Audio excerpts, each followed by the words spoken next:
What's up guys, welcome back to my monthly series where I find great deals on computer parts and I share them with you guys. Normally I would do full builds, but since graphics cards are still a little bit hard to come by at reasonable prices, I'm focusing on individual components this time around, and based on your feedback from last month, I have some peripherals, accessories, monitors, and even some laptops. So everything is linked in the description below if you want to jump straight to that. I'll be right back to go over the deals.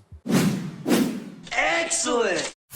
Today's video is brought to you by MSI's MPG series Z590 motherboards built for Intel 11th Gen core processors. Whether you prefer the blacked out look of the Gaming Plus, the Wi-Fi 6E support of the Edge Wi-Fi, or the extra power for overclocking provided by the Z590 Force or the Carbon Wi-Fi, every board is packed with features like 2.5 gig LAN, 20 gigabit USB 3.2, Audio Boost 5, premium VRM cooling, and of course, PCI Express Gen 4 support with supplemental PCIe power. RGB2? Yes, RGB2. Click the sponsor link in the description for more on the MPG Z590 motherboards from MSI. Before I dive in, a quick reminder that since I'm not actually building anything today, I do have a builds playlist that you guys can check out if you're interested in me constructing stuff. And I've also got a beginner's guide to building and setting up a new PC, so check out that playlist as well. Lots of helpful information in there for new builders. Also, every month that I do this series, I typically ask you guys a question. Last month, I asked for a bunch of feedback, and I got a lot of feedback, but it was all, if you notice the percentages here, 14%, 13%, all very much in the same ballpark, so I might have given you guys too many options. But I did diversify my list a little bit this month since lots of people were interested in other stuff besides just the core components, maybe focusing on a few component categories and stuff. So I am trying to incorporate some of this, and then if I do a follow-up deals video later this month, I might also include some more stuff that's outside the realm of typical PC building parts. And then I've also got a question for next month, so that's linked in the description. Check that out and go ahead and answer. I'm just curious when you guys think GPUs will actually be available for around MSRP again, when I can go back to giving you guys parts lists for a full build rather than just these individual components and deals I find. With all that said though, let's dive into the deals, and we're starting with CPUs. I'll categorize each of these and there should be timestamps in the description so you can jump straight to a specific component if that's what you want. I'm looking for the best bang for the buck for a CPU right now, the best deal for like a gaming CPU, and that's actually Intel. It's kind of weird how Intel and AMD have flip-flopped, but if you're looking at Intel, and especially if you're looking at Intel 10th gen CPUs, you can find some pretty good deals. Case in point, the $160 i5-10400F.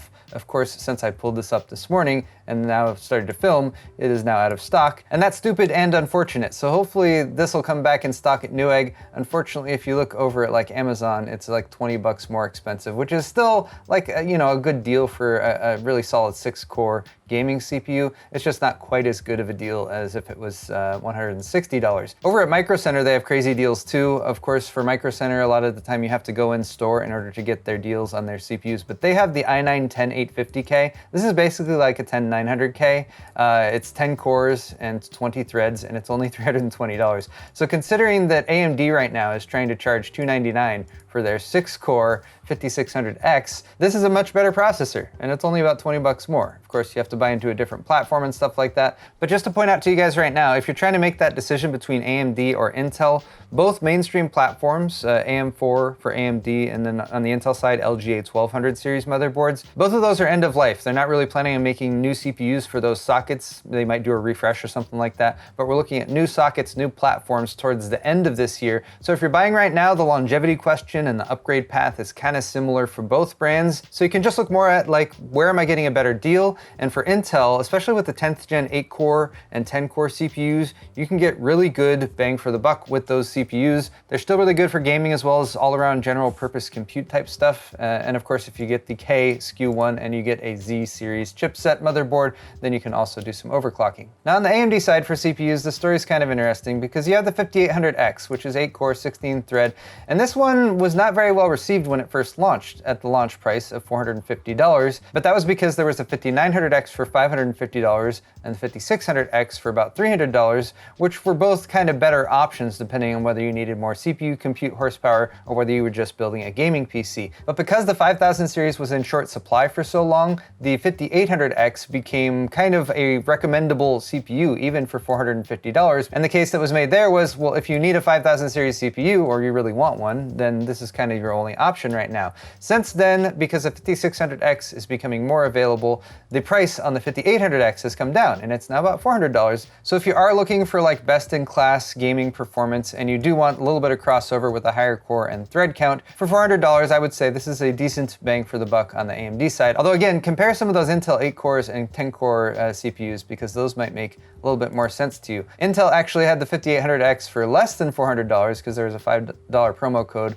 but they had a 4th of July sale going on, and a lot of this stuff is expiring, so this might be over by the time you see this, but that's okay. It's still 400 bucks on Amazon or Newegg. The 5600X, meanwhile, has become much more attainable for $300, and now we can start to complain a little bit, because $300 is a little on the high side for a 6-core AMD processor, especially when you consider how little the 3600 was going for last gen. It was selling for as little as $170. So this kind of remains the entry-level AMD 5000 series CPU for $300. Not a terribly great deal, but not a horrible deal either. Just, it's kind of middle of the road, but it is at least there and available. And look how smart Newegg was. They raised the price by $10 and then did a $10 off promo code to give you the impression that you're getting a deal for their 4th of July sale. That's stupid. If you are looking for something less expensive on the AMD platform, there's the Ryzen 5 3600. This can be overpriced still though, because they are still sort of limited in availability from time to time. This should be $210 at the most, because like I said, it sold for as little as $170, $180 last year. So don't buy this one from Amazon, but if you find one for around $200 or $210, that's a reasonable investment as well. And then we have the Ryzen 3 3300X, which I'm pulling up mainly because like these launched and then they were nowhere to be found for so long. But Adorama has the 3300X. If you do want an AM4 processor that is a 7nm Zen 2 CPU, it's $130, which I'm pretty sure is just MSRP. And I'm mainly even pointing this out because it's the 3300X and it's actually in stock and you can buy it. Moving on to some CPU coolers, because especially if you get the higher ends unlocked for overclocking CPUs from AMD or Intel, they don't come with coolers, so you need to drop one in there. Deep-cooled Gammax 400 is available for $20 over on Newegg. So this is kind of your Hyper 212 style tower cooler with copper heat pipes and, you know, nice flat contact pipes there for the base. It does have kind of a hideous blue LED fan that's on there, but it's a 120mm tower style cooler for $20. You could change out the fan if you really wanted to, and this will be a step up in cooling and probably noise generation as well over the stock coolers from either AMD or Intel. If you want to step up to an all-in-one, the Arctic liquid freezer units have been very well reviewed by multiple outlets. They just do a really good job, and they're a nice bang for the buck, and they even have like a tiny little integrated fan down there that helps keep some air moving over your VRMs, which is a nice addition. The 240mm version of this has typically sold for like $100 or sometimes $90. It's down to $70, and the 280mm version was also around $120 usually, and that's dropped to about $100. So really solid all-in-one cooler here for anyone looking to upgrade to liquid cooling. I can easily recommend either of those. And then I do have some carryovers from last month's video that I've left in just because I feel like they're kind of solid all-around recommendations. The Hyper 212 Black is a nice looking tower style cooler. Granted, it is twice as much as that deep cool unit, although this was also on sale for closer to $30 over the past week. But right now it's $40. Again, not an insane deal or anything like that, but something to keep in mind as an option if you're looking for an air cooler. There's also the Scythe Mugen 5, another one that I've popped up in a couple of these videos. $50. Not on sale or anything like that, just a solid middle of the road air cooler for about $50, and that's less expensive than some of those all-in-one coolers. Let's move into motherboards, starting with the AMD options. We have the Asus TUF Gaming X570 Wi-Fi. So this one does include Wi-Fi. It's got some RGB. It's an X570 motherboard, so it does have a fan on the chipset cooling right there. This is a solid X570 board for overclocking or general purpose use. The only thing I feel like it's really missing is the USB 3.2 Gen 2 front panel header if your case happens to have that, but for $192, that's a solid deal. Here's another X570 board that's popular in the bang for the buck range. This one's currently $170, the MSI MPG Gaming Edge Wi-Fi. This one also doesn't have that USB 3.2 Gen 2 front panel header, but it is less expensive than the Asus option. It's got a cutout on the PCB that always kind of fun. Just another option there if you like the aesthetics of this one a little bit better. This is a nice, a little bit more entry-level X570 board. For B550, we have this one also from MSI. This is the MAG B550 Torpedo Gaming. And I always think it's funny the feature set options that they go with certain boards. Like this one does have the USB 3.2 Gen 2 front panel header, but it's only $120. Why couldn't they have put that on the other more expensive motherboards? But I feel like sometimes I harp on the USB 3.2 Gen 2 front panel port too much. But anyway, here's a solid B550 motherboard for $120. And this I feel like is the proper price range for B550. Like you should be looking in the low $100 range and getting yourself most of the features that you might get with X570, but just for less money, right? That's what B-series chipsets are supposed to do. Let's move over to Intel, since I did have a couple Intel CPU recommendations. Here are motherboards that would be compatible with that. This one's also a carryover from last month. It's $240. Just a very solid, well-built, all-around motherboard with a nice set of features. It's missing some of the higher-end stuff like surface-mounted power reset buttons and a debug LED and that kind of thing. But other than that, it's got everything you need, including that USB 3.2 Gen 2 front panel port. It also doesn't have Wi-Fi, but this version's $240, and there's a Wi-Fi version of this. It's only about $10 or $15 more. Also in the Z590 chipset range is the MSI Z590-A. This one would probably be classified as kind of an entry-level Z590 motherboard. It's on the less expensive side, but it does, again, have a nice set of features. USB 3.2 Gen 2 front panel port. It's got solid power delivery. It's got 3 M.2 slots, including one with a heat spreader on it, so that's nice to have. And there are some motherboard options for you guys. Oh wait, I have one more.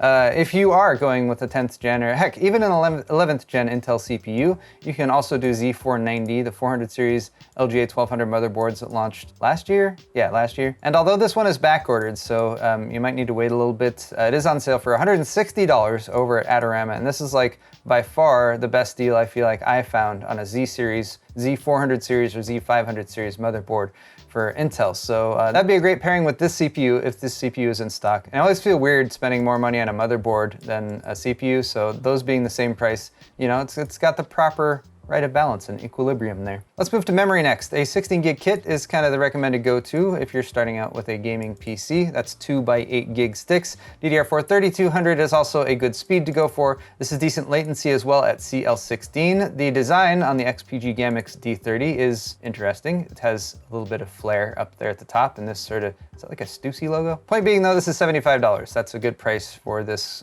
amount of memory and this speed of memory, and the sale ends in 3 days on Wednesday, so it should still be available by the time you see this video. For just $5 more, we have a really similar kit, the Gamix D20. It's not quite as flashy, it's kind of low profile black, so that might match with your setup a little bit more. $5 more, but pretty much the same setup, otherwise the same speed. I believe this is also CL16 too, so that's another option for you. And then here's another carryover from last month. This is just about the same price for a solid 3600 speed kit. So especially if you're going for a Ryzen 5000 series CPU, DDR4 3600 is the speed of memory that you want to go for, 3600 mega transfers per second. This is still CL16, and this is the crucial Ballistix series that doesn't have lighting or anything like that, but it does come in 3 colors: red, black, or white. So you can choose the color that best matches the aesthetics of your build. Let's move to storage, starting with this $700 SSD. It's there's a key feature here: 8 terabyte SATA SSD. That's why this is so freaking expensive. But this is down like $150 from the $850 list price. So yeah, this is a very expensive SSD, of course, but it's also a very high capacity SSD. So maybe you guys who are really into the high, how much is the 4 terabyte one selling for? That's $360. That's not horrible. It's not horrible either. I found this one, which is only $35, and if you do a lot of like gaming on the go, or if you just need a little bit of extra like SSD storage space for like a Steam drive or something like that, this is a 256 gig drive. Does up to 400 megabytes per second, so it's right up there with your SATA transfer speed SSDs. USB 3.1 in it, and it's just a flash drive. So just plug it in and it gives you 256 gigs of storage, and it's only $35. That's a pretty good deal. Just keeping up with our M.2 NVMe prices here for 1 terabyte drives, you should still be able to find a 1 terabyte M.2 NVMe drive for around $100, sometimes even a little bit less than that. But this is the Team MP33, which will do about 1,800 megabytes per second reads, 1,500 megabytes per second writes. Pretty standard for kind of your more entry-level M.2 NVMe drives, and only $100. That's a big step up from a SATA drive. Here's another similar drive from Mushkin, the Helix L M.2 2280. Also a 1 terabyte drive. This one is $97, so a few bucks cheaper even, and this one does 2.1 gigabytes per second reads and 1.7 gigabytes per second writes, so that's pretty solid too. If you don't have M.2 slots available for those 1 terabyte drives, you might just drop in a SATA drive. This one's going to be significantly slower in terms of reads and writes, but only about $93 for a Team Group T-Force Vulkan 1 terabyte model there. The cheapest SATA SSD 1 terabyte model that I found for this week was $83, or I guess $82.50 for another Team Group drive, the GX2. This one's not going to be super fast or anything like that, but your focus on this is going to be the price per gigabyte for a 1 terabyte drive. And now we have some cases. This is the Corsair 4000D. This is a solid case from Corsair's newer lineup of cases launched towards the end of last year. It's normally $95, on sale for $80, and then there is a $20 mail-in rebate card. That brings the price down to $60, a very good price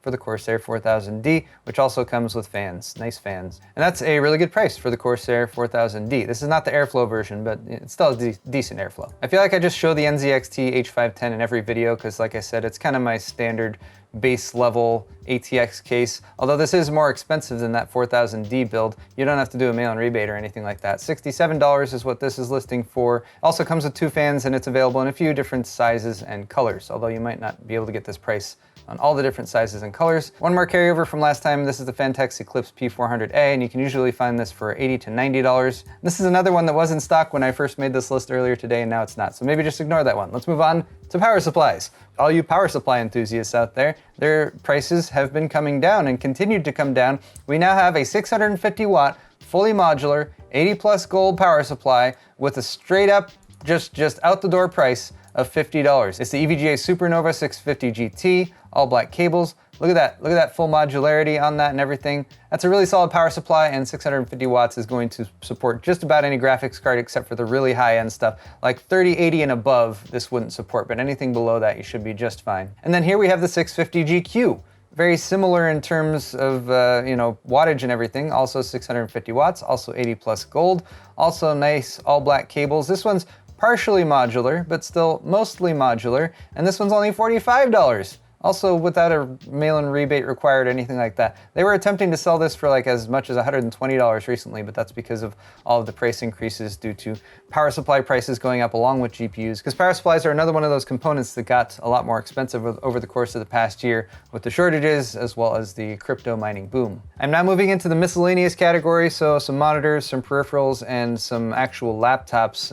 I'm going to expand on this category when I do the deals again in a couple weeks though, so stay tuned for that. Here's a deal from Costco. So you will need a Costco membership, but it's only $200 for an LG UltraGear 24-inch, 144 Hz AMD FreeSync compatible monitor. Reading the reviews, there are some complaints about the stand for this particular unit, but these LG monitors, especially the high refresh rate ones, I've used several of, and they look quite nice. So that's a great deal for $200. On the peripheral side, we have the Logitech G Pro X Superlight, and this is an expensive mouse, don't get me wrong. It is wireless, and it is super light at less than 63 grams, and apparently it's designed for people like this guy right here, wow, he looks like a zombie because they made that black and white. A 25K sensor, that's crazy, Logitech. But anyway, normally $150, down to $140. Not an insane markdown or anything, but this is a really popular mouse right now, so I thought I would throw that out there.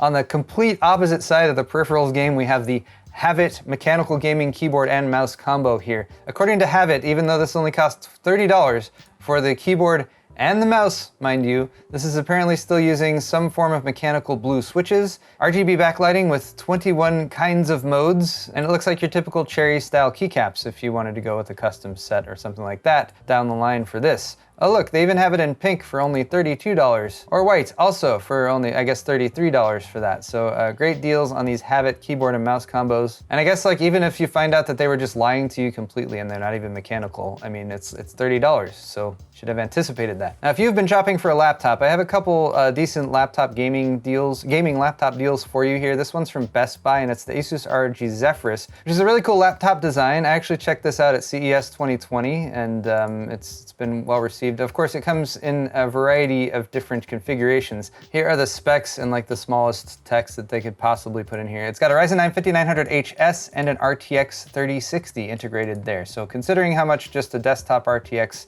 3060 goes for right now, this at $1,350, marked down from $1,500, is a pretty solid deal. It's also the Moonlight White version, so as long as you keep your laptop nice and clean, that's gonna look cool too. If you're on more of a budget, Dell has the G15 Ryzen Edition gaming laptop. This one has the 5600H and an RTX 3050.